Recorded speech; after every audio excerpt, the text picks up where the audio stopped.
Saudara yang terkasih di dalam Yesus Kristus, kita mendengar dan melihat sesuatu yang terjadi.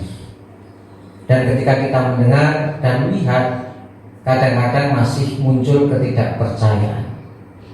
Mendengar sebuah berita, bahkan sampai pada melihat sendiri, kadang-kadang kita masih kurang percaya. Apakah berita atau kejadian yang ada di depan mata kita itu betul-betul terjadi? Sehingga kita masih bertanya, itu sungguh-sungguh toh terjadi? Padahal mendengar bahkan melihat secara pribadi kita masih kurang yakin, kita masih kurang percaya.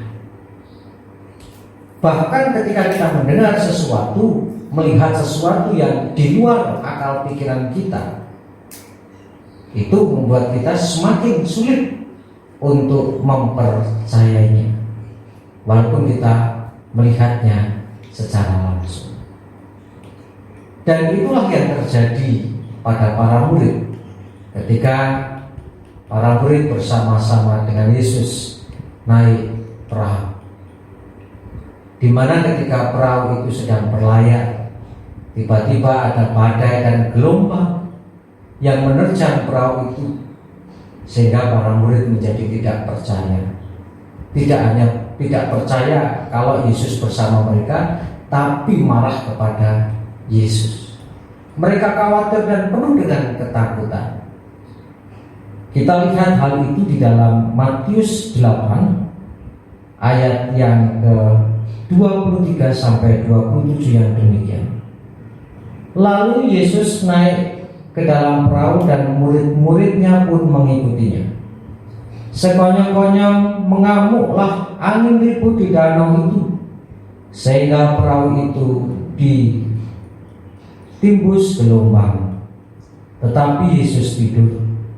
Maka datanglah murid-muridnya membangunkan dia, katanya, Tuhan, tolonglah, kita binasa.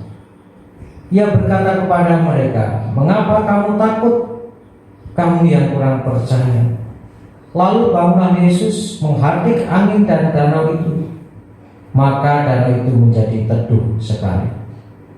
Dan heranlah orang-orang itu, katanya, orang apakah dia ini, sehingga angin dan danau pun taat kepadanya.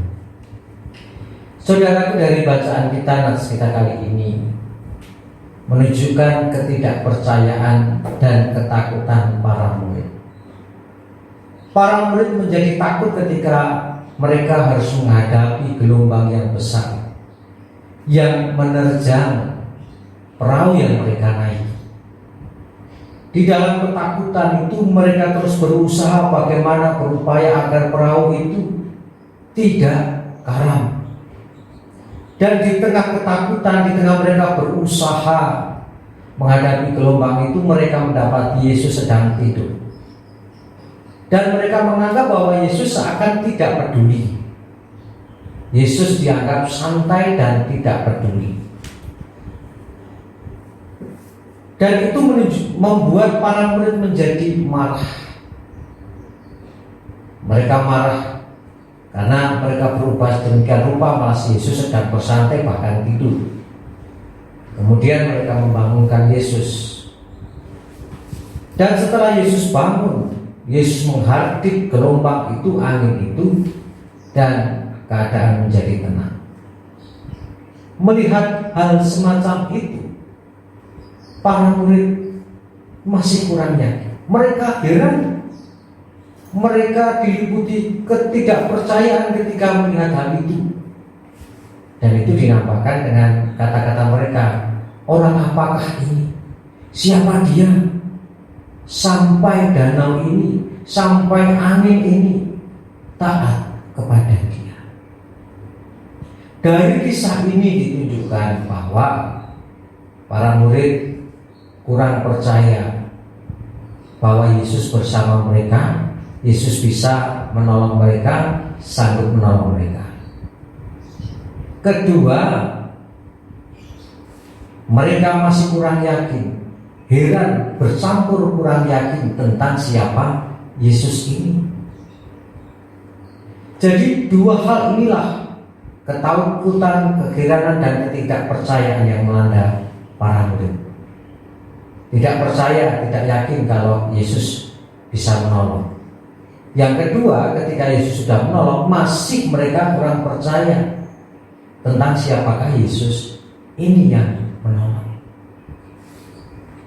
Dan hal itu seringkali terjadi dalam kehidupan kita. Di dalam menjalani kehidupan ini, seringkali kita masih bimbang, masih ragu, masih takut. Kita tidak mempercayai dan tidak menyadari bahwa Yesus Tuhan kita itu senantiasa menyertai kita. Di samping kita tidak yakin, tidak percaya Yesus menyertai dan menolong kita, kadang-kadang ketika kita sudah ditolong, kita masih kurang yakin bahwa pertolongan itu dari Tuhan. Oh, kok bisa seperti ini ya? Apakah Tuhan yang menolong? Masih muncul pertanyaan. Apakah ini sesuatu yang kebetulan? Atau memang itu Tuhan yang menolong? Kita masih kurang yakin.